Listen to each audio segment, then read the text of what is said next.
Students, good afternoon. Student, हमने euro caudate ले चुके थे, सिफेलो कोडेट भी किया है, साइक्लोस्टोम भी किया है, लेकिन हमने हेमी कोडेट शुरुआत में हेमी कोडेट से करनी चाहिए थी, वो मैं अब ले रहा हूँ। पहले हेमी कोडेट लेंगे फिर आगे कंटिन्यू हो जाएगी वीडियो।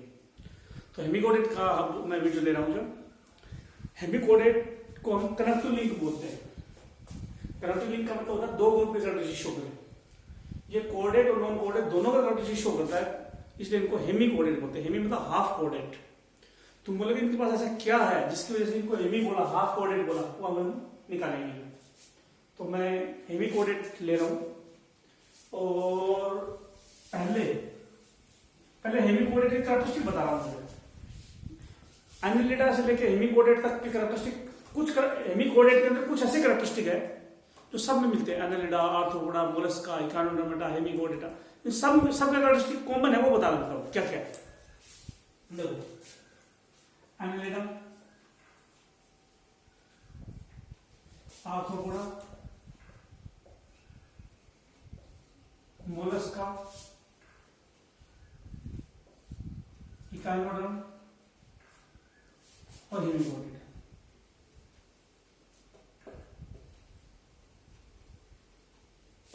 पहले मैं वीडियो देख लेता हूँ, साफ क्लियर बन रहा है नहीं बन रहा।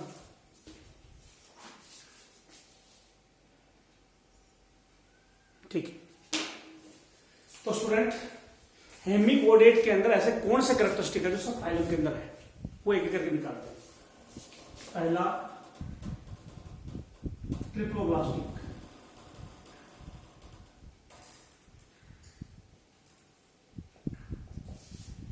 ट्रिप्लोब्लास्टिक का मतलब होता है बर्थ से पहले 3 लेयर होती है, एक्टोडर्म, एंडोडर्म, मेसोडर्म, उन्हीं से सारा शरीर बनता है। जो तो ट्रिप्लोब्लास्टिक होते हैं, ट्रिप्लोब्लास्टिक कौन होते हैं?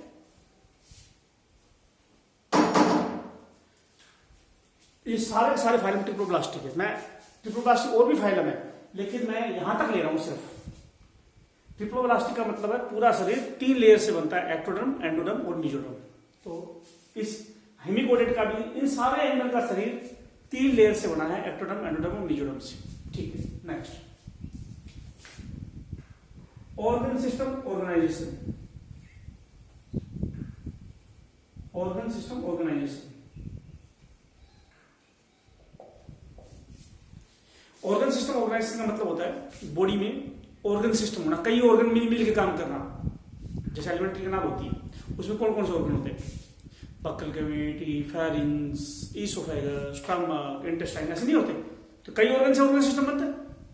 तो बॉडी में ऑर्गन सिस्टम ही ऑर्गन सिस्टम हो, डाइजेस्टिव सिस्टम हो, रेस्पिरेटरी सिस्टम हो, एक्सक्रीटरी सिस्टम हो, कई ऑर्गन से ऑर्गन सिस्टम बनता है। Digestive system, respiratory system, excretory system, तो ये सारे ऑर्गन सिस्टम इन सारों में, इन सारे फाइलम की हेमीकोडेट की कैरेक्टरिस्टिक सब में, एनिलिडा से लेकर आगे तक। तो ऑर्गन सिस्टम ऑर्गेनाइजेशन है, ट्रिप्लोब्लास्टिक है। Complete digestive system,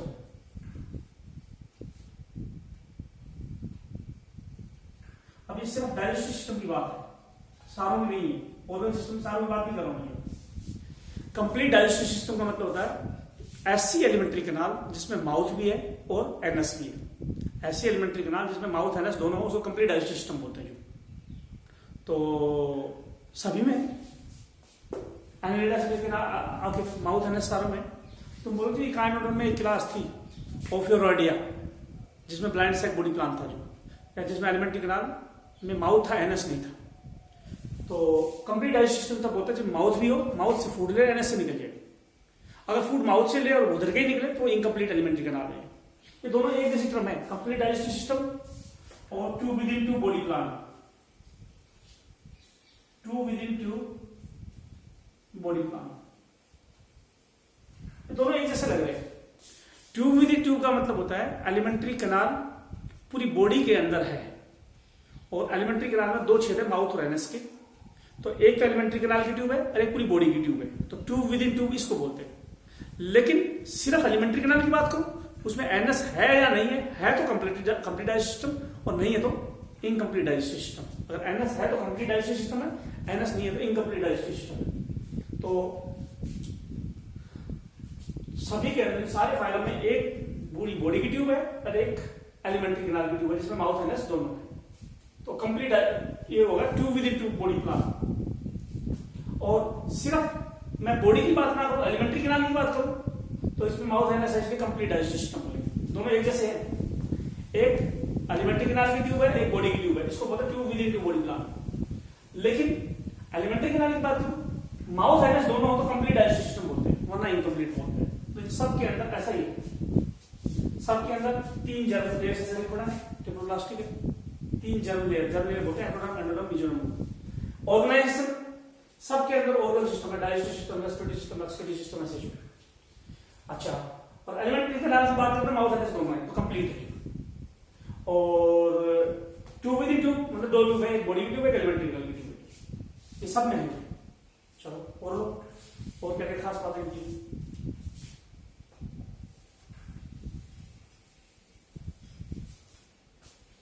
bilateral symmetry है,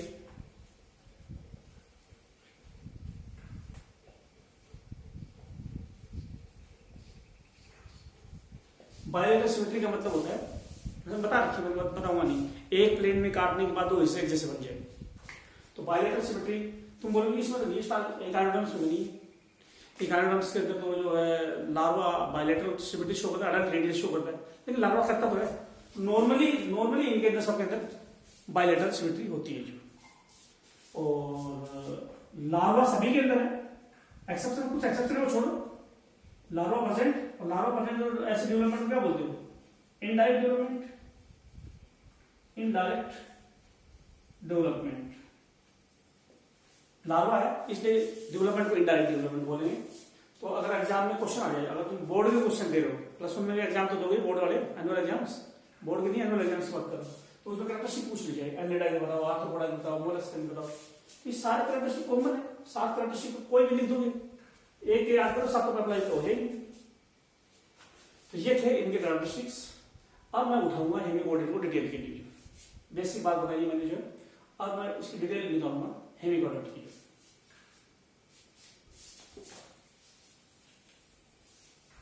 हेमिकोडेट में मैं एनिमल की जो डिस्क्राइब करूंगा तो हेमिकोडेट पे अप्लाई होगा, जो बातें मैं बैलानोग्लोसस के ऊपर अप्लाई करूंगा इसी पे अप्लाई होगी। हेमिकोडेट, इसके एग्जांपल है बैलानोग्लोसस, सैकोग्लोसस, सिफेलोडिस्कस, रैंडोप्लूरा, ये सारे आते हैं इसमें। मैं बैलानोग्लोसस के बारे में कर रहा हूं, आज पूरा वीडियो अपना बैलानोग्लोसस के ऊपर रहेगा, ठीक है। तो एक बार फिर मैं वीडियो देख लेता हूं, वीडियो सही बन रहा है नहीं बन रहा, वर्ड्स वगैरह साफ दिख रहे हैं या नहीं दिख रहे, बिल्कुल दिख रहे हैं जो, कोई दिक्कत नहीं है जो। अब बैलानोग्लोसस का आएगा, इसको बैलेनो का मतलब क्या है, बैलेनो का मतलब बैलेनस, ग्लोसो का मतलब टंग। ये दिखने में कैसा है, बैलेनस नाम का जो वॉर्म होता है, क्रस्टासियंस होता है बैलेनस, बैलेनस नाम का क्रस्टासियंस होता है, आर्थ्रोपोड खाने में आता है, कीड़ा है, उसके जीभ का जैसा ये बैलेनोग्लोसस होता है, इसलिए इसका नाम है बैलेनोग्लोसस, और इसलिए शॉर्टकट में इनको बोलते हैं बैलेनोग्लोसस को टंग वॉर्म। बैलेनोग्लोसस को बोलते हैं टंग वॉर्म, टंग जैसा दिखने में, जीभ जैसा दिखने में। इसका नाम अकोर्न क्यों है, हम बोलते हैं पेड़ होता है ओक, उसका फ्रूट होता है अकोर्न। बैलानोग्लोसस दिखने में ओक पेड़ के फ्रूट, अकोर्न ओक पेड़ है, उसका फ्रूट अकोर्न, उस अकोर्न जैसा है, फ्रूट जैसा है, जिसको अकोर्न वॉर्म भी बोलते हैं बैलानोग्लोसस को। अब इसका डायग्राम उठाते हैं बैलानोग्लोसस का। बैलानोग्लोसस कहां मिलता है, हम बोले बिल में रहता है, बुरोज में, यू शेप बुरोज। जब इस जो सैकोग्लोसस है, सैको ऐसे सैको, इसके बुरो स्पाइरल शेप है, बिल जो है यू शेप का बिल है बैलानोग्लोसस का, और सैकोग्लोसस का स्पाइरल है, स्नेक लाइक बुरोज है। तो बनाए बैलेनोग्लोसस की बुरो कैसे होती है, ऐसे होती है,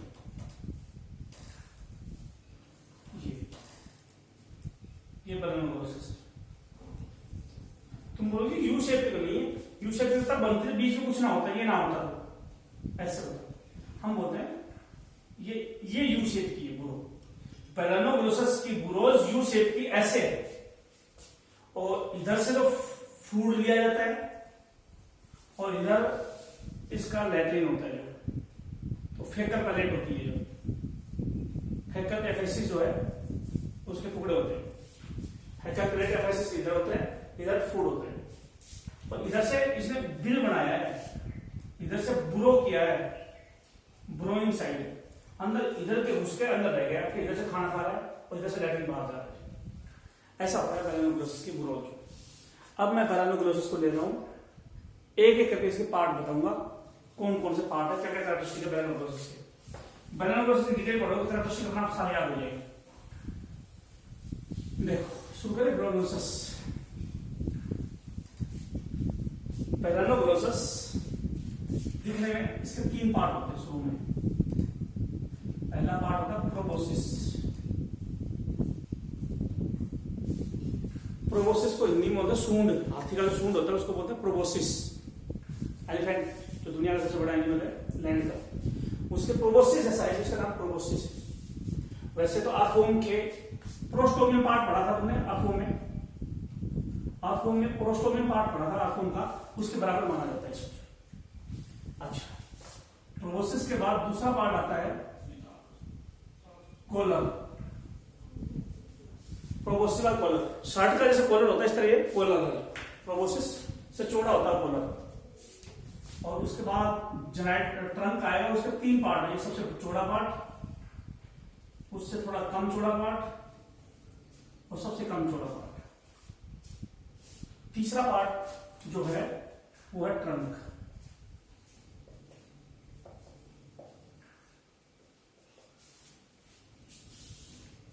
बैलेनोग्लोसस के 3 पार्ट है, पहला पार्ट प्रोबोसिस, दूसरा कॉलर, तीसरा ट्रंक। तुम बोलोगे हमने ट्रंक तो पढ़ रखा है, इस पार्ट को थोरक्स बोलते हैं, इसको एब्डोमेन बोलते हैं, और थोरक्स एब्डोमेन ऊपर से नीचे तक एक जैसा और डिफरेंशिएटेड ना हो तो ट्रंक बोलते हैं। चल तो ट्रंक हो गया। इस ट्रंक के कितने पार्ट है? ट्रंक का सबसे छोटा वाला पार्ट जो है इसको बोलते हैं ब्रेंकियोजेनिटल रीजन। ब्रेंकियोजेनिटल रीजन। दूसरे पे रीजन आता है हेपेटिक रीजन, तीसरे पे आता है एब्डोमेन।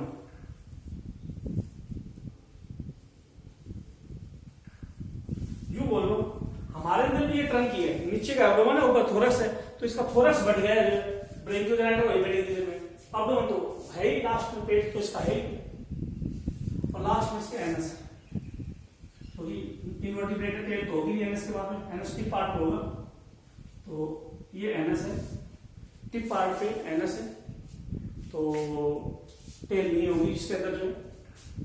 इसका नाम ब्रेंकियोजेनिटल रीजन क्यों है?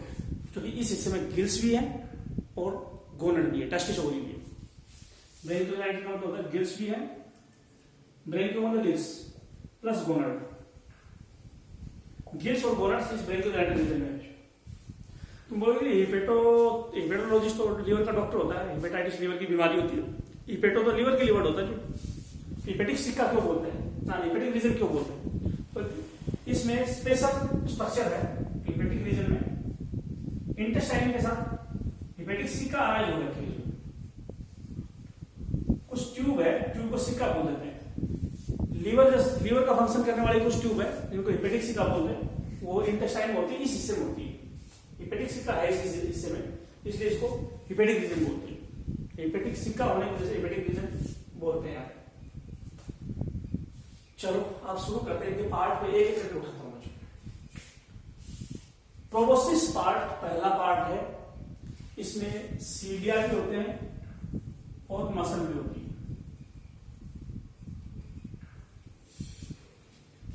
हर्डमानिया सॉरी जो बैलेनोग्लोसस है इसके प्रोबोसिस में सीलिया भी है और मसल्स भी।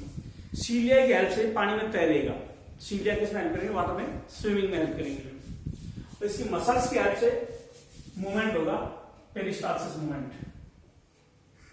पेरिस्टालसिस मूवमेंट, पेरिस्टालसिस मूवमेंट पता किसको बोलते हैं? कोई ट्यूब हो ऐसे, ये ट्यूब है, अंदर से जो दब जाए और दबा के फूड को आगे भेजे। कोई ट्यूब है जो दबा दे फूड को, फूड आगे जाए। पेरिस्टालसिस मूवमेंट हमारे इंटेस्टाइन में मिलता है, जो इंटेस्टाइन को ऐसे दबा दिया जाता है, फूड आगे भेजते हैं एनएस की तरफ, जब लैट्रिन के रूप में बाहर निकालना फूड को जो। तो पेरिस्टालसिस जो है वो हम बोलते हैं, इसमें मूवमेंट होता है पेरिस्टालसिस। जब हडमानिया मूव करता है, पानी के अंदर चलता है, तो भी सीलियर मसल से चलता है।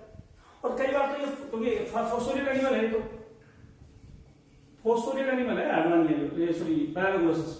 फॉस्फोरियल जो बिल में रहे, बुरोज में रहे, तो जो बिल में रहेगा तो उसमें भी ये मस्कुल ऐसे अंदर की तरफ बिल में यूं बढ़ाएगा, उसका मुंह जो है प्रोबोसिस अंदर घुसता चला जाएगा, प्रोबोसिस उस बिल के अंदर घुसता चला जाएगा जो, और बिल मिट्टी जो उसमें छेद होता चला जाएगा, अंदर घुसता चला जाएगा। तो उसमें भी ऐसे ऐसे हिलाने में, प्रोबोसिस को हिलाने में इसकी प्रोबोसिस की मसल काम आती है। तो बोले कि प्रोबोसिस तो सॉफ्ट होगा, प्रोबोसिस तो सॉफ्ट होगा और वो दब जाता होगा ना, पानी भरा होता है इसके अंदर, प्रोबोसिस के अंदर वाटर भरा होता है, क्योंकि इसके डोर्सल साइड में छेद होता है, डोर्सल साइड में छेद है, प्रोबोसिस के डोर्सल साइड में छेद है। जब इसको टाइट बनाना हो तो इस छेद से पानी अंदर चला जाता है, ये टाइट हो जाता है। जब इसका पानी निकल जाता है तो ये सॉफ्ट हो जाता है। तो टाइट करने की कब जरूरत है? बिल के बिल बनाना हो, बुरोज बनानी हो, तो इसको इसमें पानी चला जाता है और ये अंदर घुसता चला जाता है। अच्छा, प्रोबोसिस की अगर मैं बात करूं तो सिलोम कहां कहां है इसमें, जो ये तो मैं बताया नहीं, अभी कैरेक्टरिस्टिक सिमिलर बताए थे इनमें, अभी कैरेक्टरिस्टिक नहीं बताए सिमिलर इन सारे फाइलों में। सिलोम भी बता देना, इस सारों में सिलोम है, चाहे वो अलग बताया, इसके में सूडोसिलोम है, सारों में टू सिलोम है, यू सिलोम।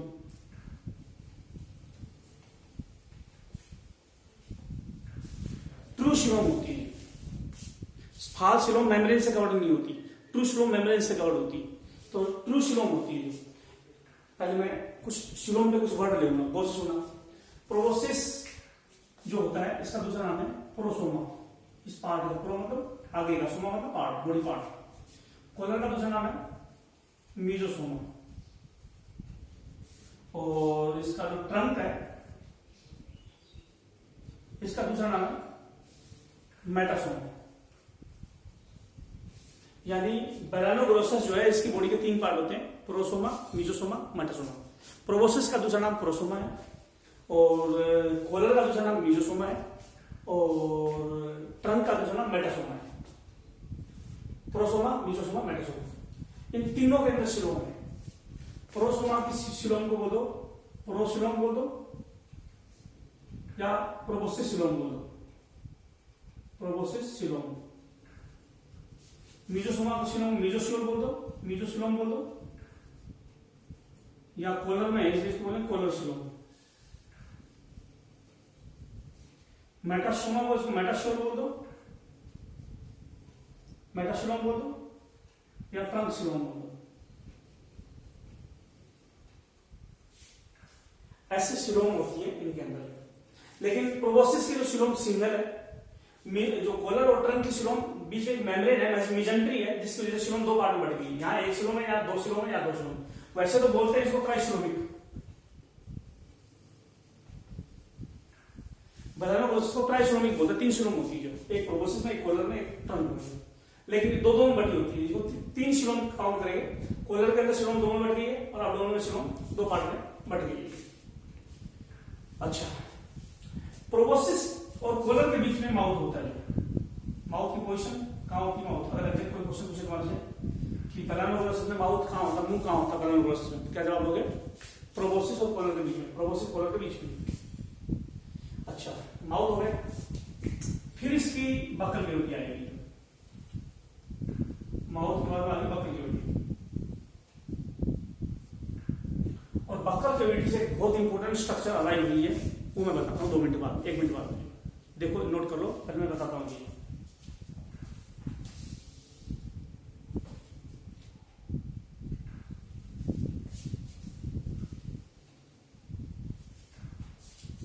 अब मैं ले रहा हूं बकल कैविटी के ऊपर क्या खास बात है।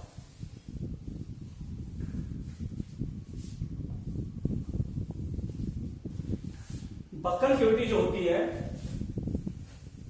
बक्कल कैविटी जो होती है, इसका दूसरा नाम होता है स्टोमोडियम।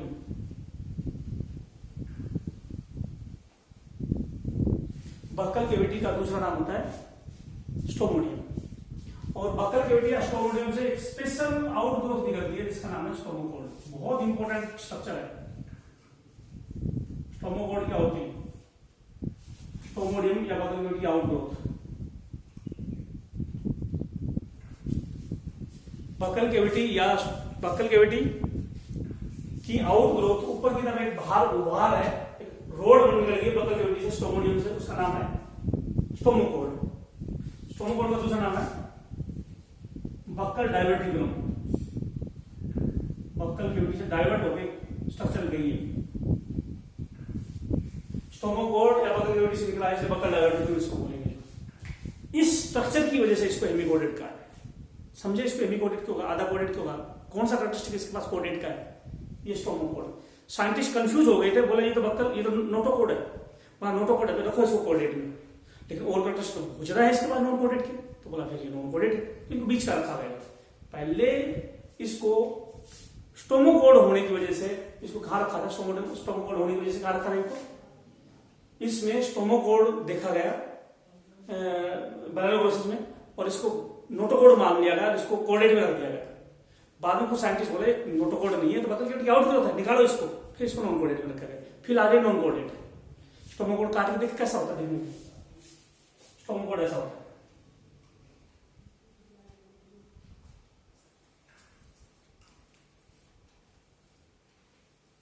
स्टोमोकोड ऐसे होता है, आउटग्रोथ है, ये सेल है, और सेल में वैक्यूल मिलता है। ये हर सेल में एक वैक्यूल, ये वैक्यूल हर सेल में एक वैक्यूल।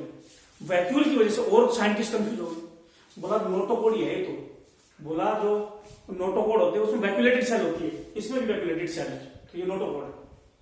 और स्टोमोकोड के अंदर भी मसल होती है, ऐसे स्टोमोकोड के अंदर भी मसल होती है। स्टोमोकोड को सपोर्ट करने के लिए नीचे स्कर्टन होता है, सपोर्ट करने के लिए स्कर्टन होता है। और बैलानोग्लोसिस में स्टोमोकोड अगर यूं है, उसके ऊपर हार्ट है और उसी के ऊपर एक्सक्रीटरी स्ट्रक्चर है। बैलानोग्लोसिस की एक्सक्रीटरी ऑर्गन किसके ऊपर प्रेजेंट है? स्टोमोकोड के ऊपर रखा हुआ है। ये जो स्टोमोकोड है इसी के ऊपर हार्ट रखा हुआ होता है, इसी के ऊपर हार्ट रखा होता है बैलानोग्लोसिस में, स्टोमोकोड के ऊपर ही हार्ट होता है, और एक्सक्रीटरी ऑर्गन भी इसी के ऊपर रखा होता है। तो कहां होता है ये स्टोमोकोड का? प्रोबोसिस में या कोलर में? हमारे प्रोबोसिस में होता है। स्टोमोकोड कहां होता है? प्रोबोसिस। स्टोमोकोड कहां होता है? प्रोबोसिस के अंदर होता है। चलो अब आगे देखते हैं। बक्कल कैविटी होगी, एलिमेंट्री ध्यान ले रहे हैं इसकी, जो बक्कल कैविटी होगी। बक्कल कैविटी के बाद क्या आता है?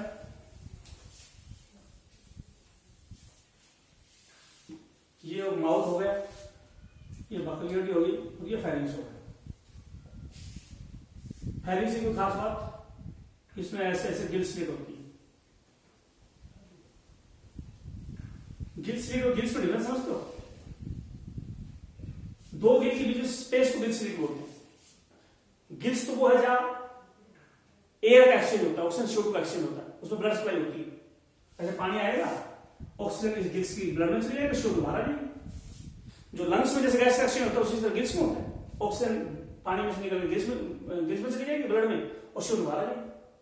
वैसे तो ओपन सर्कुलेटरी सिस्टम है इसमें, गिल्स के अंदर ब्लड वेसल्स नहीं होंगी, ब्लड स्पेस होगा, ब्लड भरा हुआ होगा उनके अंदर। जो ब्लड से भरे स्पेस को साइनस बोलते हैं, तो साइनस होगी। तुम बोले आपने तो कहा सीरोम ब्लड से भर जाते हैं, हिमोशियल बोलते हो, छोटी हिमोशियल को साइनस बोलते हैं। जो सीरोम ब्लड से भर जाए तो हिमोशियल बोलते हैं। ओपन सर्कुलेटरी सिस्टम बोला है बैलानोग्लोसिस में। अरे भाई सुनो, एनालिडा में से लेकर हेमिकोडेट की अगर मैं बात करूं तो सिर्फ आर्थोम में क्लोज सर्कुलेटरी सिस्टम है, या फिर मोलस्का किसी कोड़ा क्लास में क्लोज सर्कुलेटरी सिस्टम, सब में ओपन ही तो है, तो इसमें भी ओपन है। तो ओपन सर्कुलेटरी सिस्टम होगा तो ब्लड सीलोम में आएगा, ब्लड वेसल तो होंगे नहीं, तो सीलोम में आएगा तो सीलोम को हिमोशियल बोल देंगे, ब्लड सीलोम ब्लड से भर जाएगी तो। और छोटी सीलोम को साइनस बोल देंगे। तो गिल्स में साइनस होती है, जो ब्लड से भरे स्पेस होते हैं, वहां ऑक्सीजन चली जाएगी, CO2 बाहर आएगी। लेकिन गिल्स के बीच में जो खाली जगह है जहां पानी होता है, उसको गिल स्लिट बोलते हैं। तो गिल स्लिट है तो क्या ये कोडेड कैरेक्टरिस्टिक है ना? तुम बोले गिल स्लिट फेरिंग्स में, कोडेड में फेरिंग्स में होती है फेरेंजियल गिल स्लिट ना, इसकी डोर्सल साइड में होती है, ऊपर की तरफ होती है, थोड़ी वेंट्रल साइड में भी होती है, लेकिन लेटरल में नहीं होती। जो नॉन कोडेड, जो कोडेड होते हैं उनमें फेरेंजियल गिल स्लिट लेटरल होती है, साइड में होती है। जो इसमें pharyngeal Gill slit mostly dorsal side में, कुछ जगह वेंट्रल साइड में भी मिलती है, लेकिन लेटरल साइड में गिल स्लिट नहीं है इसके अंदर। चलो ये फेरिंग्स हो गया, ये ईसोफेगस हो गया। एलिमेंट्री कैनाल की अगर मैं बात करूँ, फेरिंग्स, ईसोफेगस। स्टमक नहीं है, स्टमक साइक्लोस्टोम में भी एब्सेंट था, स्टमक साइक्लोस्टोम या सीलैम्प्रे में भी एब्सेंट था, और स्टमक यहाँ बेलरोगोसस में भी एब्सेंट है। और ईसोफेगस के बाद फिर ये इंटेस्टाइन आएगी, इंटेस्टाइन। और इंटेस्टाइन में ये अभी हो रहा है कि फोल्ड निकली होंगी, क्या बोलेंगे इंटेस्टाइनल सिक्का, हिपेटिक सिक्का। हिपेटिक मतलब लीवर, लीवर की तरह से काम करेगा हिपेटिक सिक्का। जिस हिस्से में हिपेटिक सिक्का उस हिस्से का हिपेटिक रीजन। लीवर तो मिलेगा नहीं यहाँ पे, लीवर तो कोडेड के अंदर मिला जाता है, नॉन कोडेड में नॉर्मली नहीं मिलता है, तो इसमें हिपेटिक सिक्का है जो लीवर की तरह से काम करेंगे। अच्छा ये तो इसका डाइजेस्टिव सिस्टम हो गया, डाइजेस्टिव सिस्टम होगा। इसके रेस्पिरेटरी पिगमेंट नहीं होता है, इनका ब्लड कलरलेस होता है, कलरलेस ब्लड होता है। बेलरोगोसस का कलर नहीं होता है क्योंकि रेस्पिरेटरी पिगमेंट नहीं है। तो इसका मतलब गैस का एक्सचेंज डायरेक्ट प्लाज्मा में होता होगा, रेस्पिरेटरी पिगमेंट है नहीं जो ऑक्सीजन और CO2 ट्रांसपोर्ट करेगा। इकाइनोडर्म में कौन सा रेस्पिरेटरी पिगमेंट होता है? इकाइनोडर्म जिससे पहले वाले में इकाइनोक्रोम। मोलस्का में कौन सा होता है? हीमोसाइनिन तो होता ही है, पिनाग्लोबिन भी होता है। मोलस्का में पिनाग्लोबिन भी होता है, हीमोसाइनिन भी होता है। रेस्पिरेटरी पिगमेंट हीमोसाइनिन भी होता है और पिनाग्लोबिन भी होता है। पिनाग्लोबिन और हीमोसाइनिन दोनों मोलस्का के अंदर एक इकाइनोडर्म में, इकाइनोडर्म्स। हीमोसाइनिन तो क्रस्टासियंस में मिलता है, आर्थ्रोपोडा फाइलम में। जो इंसेक्ट एक्सेप्शन था जिसमें रेस्पिरेटरी पिगमेंट नहीं था, तो इंसेक्ट की तरह से रेस्पिरेटरी पिगमेंट नहीं है इसमें। तो डाइजेस्टिव सिस्टम हो गया, रेस्पिरेटरी सिस्टम होगा, सीलोम होगी। अब इसका सर्कुलेटरी सिस्टम देखते हैं, एक्सक्रीटरी सिस्टम देखते हैं और दूसरे सिस्टम देखते हैं। सर्कुलेटरी और एक्सक्रीटरी सिस्टम देखेंगे इसके।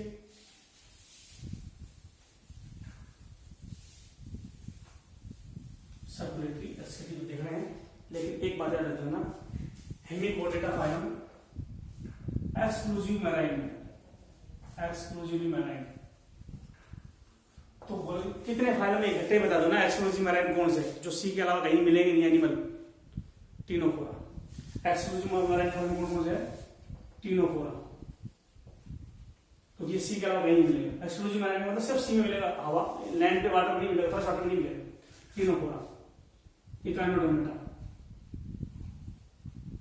हेमिकोडेटा और प्रोटोकोडेटा, प्रोटोकोडेटा और हेमिकोडेटा। हेमिकोडेटा तो है ही, प्रोटोकोडेट में दोनों, urochordate, cephalochordate. Ctenophora, echinodermata, urochordate, cephalochordate, hemichordate. इन सब के अंदर सिर्फ सी में मिलते और कहीं नहीं मिलते। इसके सी के एनिमल आपने कभी देखे ही नहीं है, इनके बारे में पढ़ तो रहे हैं लेकिन देखा होता है नहीं इनका कुछ, इनकी थोड़ी थोड़ी पढ़ रहे हैं, इनके स्पेसिमेन लैब में देखने पड़ेंगे। चलो जो भी होगा ठीक है। अब हम इसका सर्कुलेटरी सिस्टम देखते हैं। सर्कुलेटरी सिस्टम कैसा होता है? तो बोले ओपन है, तुम बोलते ओपन का एक फायदा है कि बेलरोगोसस, ये कोलर है, ये प्रोबोसिस है, ये ट्रंक है। तुम बोले ओपन सर्कुलेटरी सिस्टम का बढ़िया फायदा है, ब्लड वेसल यार नाम याद ना करने पड़ेंगे ब्लड वेसल के, तो ब्लड वेसल नहीं होगी। जरूरी नहीं है कि बिल्कुल ही ब्लड वेसल ना हो, जैसे कॉकरोच के अंदर है, कॉकरोच में तो हार्ट है और छोटा सा एक ट्यूब है, डोर्सल ओवरटा बोलते हैं। सब ऐसा नहीं होगा हर जगह कि ब्लड वेसल होंगे नहीं, इसमें ब्लड वेसल है। आर्थ्रोन का सिमिलर, आर्थ्रोन के साथ सिमिलरिटी शो करता है, अभी तक कौन सी सिमिलरिटी आर्थ्रोन के साथ शो किया है ने, ये बेलरोगोसस ने। वो भी वॉर्म लाइक है, ये भी वॉर्म लाइक है, वो भी फोसोरियल है, ये भी फोसोरियल है। और जो है ब्लड वेसल लगभग दोनों की एक जैसी। कैसे? ये डोर्सल ब्लड वेसल है, डोर्सल ब्लड वेसल है ऊपर की तरफ, ये वेंट्रल ब्लड वेसल है। Ventral blood vessel. Dorsal blood vessel में मुंह की तरफ जाएगा ब्लड और वेंट्रल में नीचे की तरफ आएगा। यही बताया था मैंने, नॉन कोडेड नहीं बताया था, चाहे एनलिडा हो चाहे एमीकोडेड हो, ब्लड प्रोबोसिस इधर एंटीरियर साइड आगे साइड है। डोर्सल ब्लड वेसल में एंटीरियर साइड की तरफ जो है माउथ की तरफ ब्लड जाता है और वेंट्रल ब्लड वेसल में पीछे की तरफ ब्लड जाता है। और दूसरी बात, जो डोर्सल ब्लड वेसल है आगे कोलन में आगे फूल जाएगी, फिर प्रोबोसिस में जाकर और फूल जाएगी, और ये हार्ट है, हार्ट। तो डोर्सल ब्लड वेसल ही आगे आगे फूल के हार्ट में चेंज हो जाती है। डोर्सल ब्लड वेसल आगे फूल जाती है और हार्ट में चेंज हो जाती है। जो वेंट्रल ब्लड वेसल है ये हार्ट में चेंज नहीं होगी, ये जाएगी आगे ऐसे, ये ऐसे जाएगी और यहाँ पे इसका एक्सट्रेटी ऑर्गन है, ये एक्सट्रेटी ऑर्गन में जाएगी। और एक्सट्रेटी ऑर्गन का नाम क्या है? तो सर्कुलेटरी सिस्टम ओपन है या क्लोज हुआ? अरे यहाँ तो क्लोज दिख रहा था, लेकिन आगे ये साइनस है, ये ब्लड से भरे स्पेस है। ब्लड वेसल से बाहर आएगा, कैपिलरी नहीं है, ब्लड वेसल स्पेस में आएगा तो साइनस बोलेंगे, ओपन सर्कुलेटरी सिस्टम होगा, साइनस है इसलिए। वरना डोर्सल वेंट्रल ब्लड वेसल के साथ क्लोज सर्कुलेटरी सिस्टम होना चाहिए, आपको में तो क्लोज सर्कुलेटरी सिस्टम था, लेकिन वहां का साइनस में ब्लड नहीं आता, यहाँ साइनस में ब्लड आएगा, स्पेस में ब्लड आएगा। तो डोर्सल ब्लड वेसल तो हार्ट में आ गई, पहले साइनस में आई। अरे साइनस ही है जो हार्ट में मॉडिफाई हो गई है, लेकिन जो वेंट्रल ब्लड वेसल है जो नीचे जो है ये कहा जाएगा, वेंट्रल ब्लड वेसल जो है नीचे की वाली, ये हार्ट इसका एक्सट्रेटी ऑर्गन है। ये एक्सट्रेटी ऑर्गन का नाम बताओ क्या है? एक्सट्रेटी ऑर्गन का नाम है ग्लोमेरुलस, GLOMERULUS। एक्सट्रेटी ऑर्गन इसका है क्या है? ग्लोमेरुलस का एक्सट्रेटी ऑर्गन का नाम है ग्लोमेरुलस। बोलते ग्लोमेरुलस हमने 10th में पढ़ी थी, किडनी के बोमेन कैप्सूल में जो ब्लड कैपिलरी होती है उसको ग्लोमेरुलस बोलते थे। तो ये भी ग्लोमेरुलस जैसी ब्लड कैपिलरी को ग्लोमेरुलस कहा था, ब्लड कैपिलरी को ग्लोमेरुलस कहा था। कहां पे कहा था? हमारे नेफ्रॉन के जो ऊपर वाला पार्ट है बोमेन कैप्सूल किडनी के अंदर, हमारी किडनी के अंदर 10 लाख नेफ्रॉन होते हैं, किडनी को गुर्दे बोलते हैं, 10 लाख नेफ्रॉन होते हैं किडनी में जो। और नेफ्रॉन का पहला पार्ट जो किडनी पेशाब बनाती है तो उसमें नेफ्रॉन होते हैं पेशाब बनाने के लिए, यूरिन बनाने के लिए। तो नेफ्रॉन का जो बोमेन कैप्सूल है उसमें कैपिलरी को ग्लोमेरुलस बोलते हैं। तो ग्लोमेरुलस इसका एक्सट्रेटी ऑर्गन है। इसका दूसरा नाम बोल दिए proboscis gland, proboscis gland. Proboscis का इसका एक्सट्रेटी ऑर्गन कहाँ है? हार्ट भी प्रोबोसिस में है, एक्सट्रेटी ऑर्गन भी प्रोबोसिस में, इसलिए प्रोबोसिस ग्लैंड बोलेंगे। वहां पर न्यूरल ग्लैंड है यूरोकोडेड में, ये प्रोबोसिस ग्लैंड है, प्रोबोसिस वाले पार्ट में। इसी का दूसरा नाम ग्लोमेरुलस है। और इसमें 5 से 6 ऐसे ट्यूबुलर स्ट्रक्चर लगी होती है, ऐसे ट्यूबुलर होता है प्रोबोसिस। ग्लोमेरुलस और प्रोबोसिस ग्लैंड कैसे होती है? जो ट्यूब जुड़ी हुई है इसके अंदर, सीधा ब्लड इस ग्लोमेरुलस में जाएगा, फिल्टर हो जाएगा। तो इसका एक्सक्रीटरी सिस्टम हो गया, डाइजेस्टिव, रेस्पिरेटरी, नर्वस सिस्टम देखते हैं। अब हम इसका देखते हैं नर्वस सिस्टम।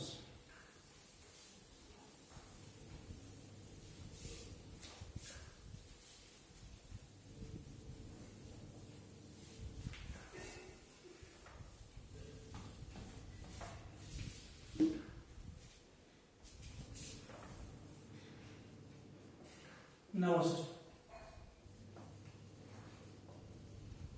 तो इसका nervous system specially proboscis, trunk, collar, proboscis, collar, trunk. इसका नर्व बॉडी बहुत स्पेशल है। कैसे?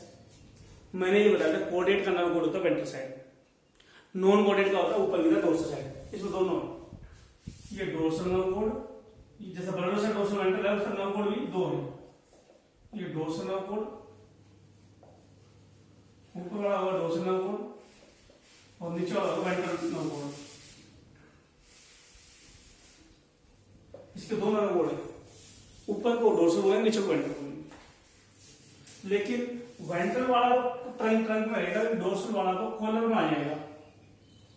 कॉलर में आ गया और इसके अंदर तो खाली जगह भी है, जिसको न्यूरोस्टोल की तरह से बोल सकते हैं। तो ऐसा नहीं लग रहा कि तो कोडेट की तरफ से शो कर रहा है। डोर्सल नर्व कोड तो कोडेट में होता है और केविटी भी आ गई ब्रेन की तरह से, थोड़ा सा ब्रेन भी डेवलप होने लगे।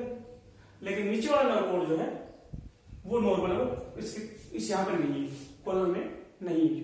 एक ऑब्जेक्टिव बुक में मैंने तो इतना देखा है कि बोला कि नवकोड कहाँ होता है, तो लिखा है कॉलम में, और तो पार्ट में नहीं लिखा है। तो रियल जो डेवलप्ड नोटोकोड है वो यहाँ पे है। और इसकी एपिडर्मिस के अंदर सब न्यूरल प्लेक्सस है, नहीं सब एपिडर्मल प्लेक्सस, सब एपिडर्मल प्लेक्सस। न्यूरॉन के नेटवर्क को प्लेक्सस बोलते हैं। तो एपिडर्मिस में तो एपिडर्मल प्लेक्सस होते हैं।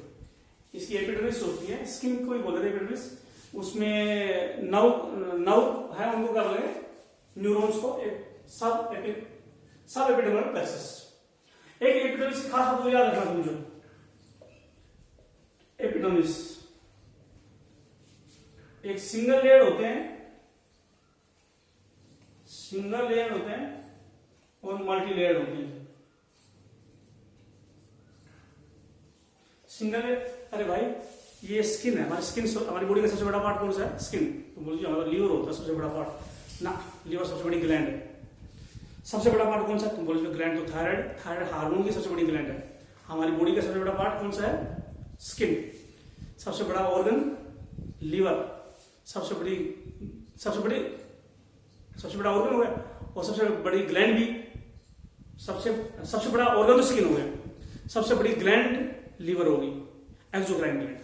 हार्मोन बनाने वाली ग्लैंड में सबसे बड़ी कौन सी है? Thyroid gland. तो सेकंड लार्जेस्ट ग्लैंड पैनक्रियाज होती है।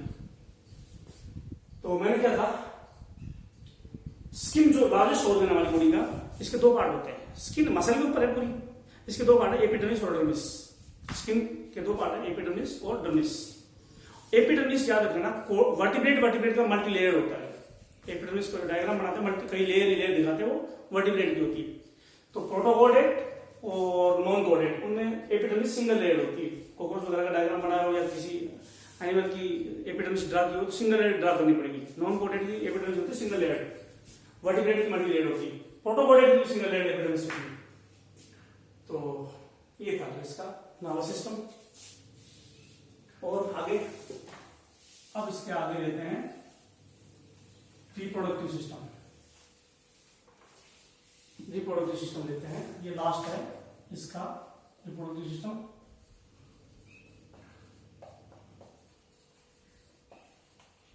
रिप्रोडक्टिव सिस्टम यूनिसेक्सुअल होते हैं। बाइसेक्सुअल कौन से होते हैं? हमने बता रहे थे बाइसेक्सुअल कौन कौन से होते हैं। बाइसेक्सुअल याद रख लेते हैं, बाकी यूनिसेक्सुअल मैंने पहले दिन ही बताया था। Sponge bisexual, use Spongia exception थी, बाथ स्पंज जो यूनिसेक्सुअल है, वरना सारी स्पंज बाइसेक्सुअल। हाइड्रा बाइसेक्सुअल और प्लेटियलमिथस में ब्लड फ्लू यूनिसेक्सुअल था, और सारे बाइसेक्सुअल थे, चाहे प्लेरिया हो, चाहे ड्यूरल फ्लू हो, चाहे टेपोनिया। और एनलिडा में नीरीज को छोड़कर सारे बाइसेक्सुअल थे। आफोमोलिज बाइसेक्सुअल थे, नीरीज यूनिसेक्सुअल थे। ये सबका यूनिसेक्सुअल है, तो याद रखने की जो देगा, इकानोडर्म भी यूनिसेक्सुअल है, हेमिकोडेट भी यूनिसेक्सुअल है, तो यूनिसेक्सुअल है। फर्टिलाइजेशन में एक्सटर्नल फर्टिलाइजेशन होता है इसमें, जो एक्सटर्नल फर्टिलाइजेशन होता है इसमें। लगभग सब जगह एक्सटर्नल फर्टिलाइजेशन होता है, इंटरनल का याद रखना कहाँ कहाँ होता है। बॉडी के भारी पानी में गैमेट डाल देने, गैमेट जुड़ जाते हैं, एक्स्ट्रा फर्टिलाइजेशन होता है। अच्छा, एक्स्ट्रा फर्टिलाइजेशन होगा। इसके अंदर डिवीजन कौन सा होगा? जाइगोट के अंदर हम बोलेंगे जाइगोट जब डिवाइड करेगा तो सेल एक दूसरे पर रखी जाए, ऐसे सेल पर सेल रखी जाए, तो जाइगोट के टूटने क्या बोलते हैं? क्लीवेज। माइटोसिस नहीं बोलते हैं, सेल के टूटने को माइटोसिस बोलते हैं, लेकिन एम्ब्रियोनिक सेल के टूटने क्या बोलते हैं? क्लीवेज बोलते हैं। और क्लीवेज में सेल के ऊपर सेल रखे जाए तो क्लीवेज क्या बोलते हैं? रेडियल क्लीवेज बोलते हैं। और ऐसे सेल है, नई सेलों को बीच में रखी जाए तो स्पाइरल क्लीवेज बोलते हैं। स्पाइरल क्लीवेज, आर्थोन वगैरह में स्पाइरल क्लीवेज होते हैं।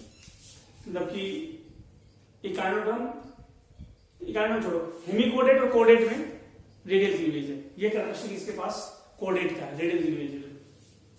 अच्छा, दूसरा, माउथ और एनस बनते हैं, एक छेद होता है, छेद का नाम है ब्लास्टोपोर।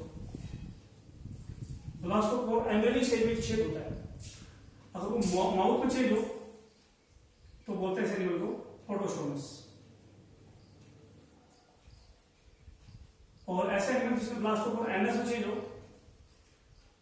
तो उनको बोलते हैं ड्यूटोस्टोमस।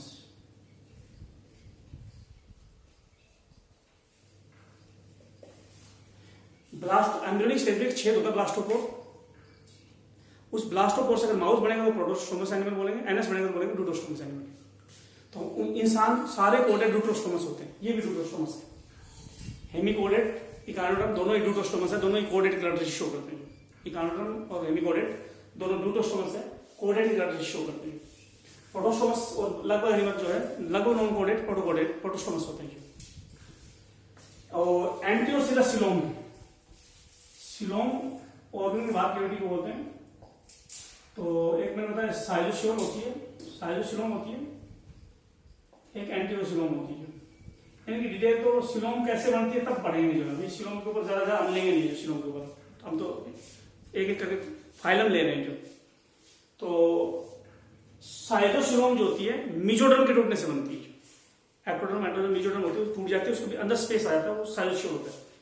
और ऐसे जो बॉडी बनती है, ये एलिमेंट्री कनाल है, ऐसे पाउच बने से न्यू ऐसे पाउच, ये सिलोम बनी है एलिमेंट्री कनाल के पाउच से बनी है, तो इसको एंट्रोसिलोम बोलते हैं। अगर ये एलिमेंट्री कनाल है, मीजोडर्म थी ये, और मीजोडर्म के अंदर कैविटी आ गई तो ये साइलोसिलोम कहलाएगी। और ऐसे एलिमेंट्री कनाल से पाउच में गया सिलोम बन गया, एंट्रोसिलोम बोलेंगे। तो सिलोम कौन सी होती है, तो हम बोलेंगे हेमिकोडेड और कोडेड, इनमें एंट्रोसिलोम होती है, क्योंकि कोडेड की कैरेक्टरिस्टिक है ड्यूटोस्टोमस होना, मतलब ब्लास्टोपोर से एनएस बनना ड्यूटोस्टोमस, एलिमेंट्री कनाल के पाउच से सिलोम बनना एंट्रोसिलस, ये सारे कोडेड कैरेक्टरिस्टिक है, हेमिकोडेड के पास है जो कोडेड कैरेक्टरिस्टिक एडवांस एनिमल है जो। अच्छा, इसके अलावा और कोई डिफरेंस? लार्वा क्या रहता हूँ इसका लार्वा जो है बैलानोग्लोसस का लार्वा, लार्वा ऑफ बैलानोग्लोसस, बैलानोग्लोसस का लार्वा जो है नाम है टोर्नेरिया। बैलानोग्लोसस का लार्वा है टोर्नेरिया। किसके जैसा होता है देखने में? इकानोडर्म के बाइपिलेरिया लार्वा जैसा होता है। इकानोडर्म के बाइपिलेरिया लार्वा जैसा होता है। इकानोडर्म के बाइपिलेरिया लार्वा जैसा टोर्नेरिया लार्वा होता है बैलानोग्लोसस का। क्या क्या खास बात है सुनो इसके लार्वा की।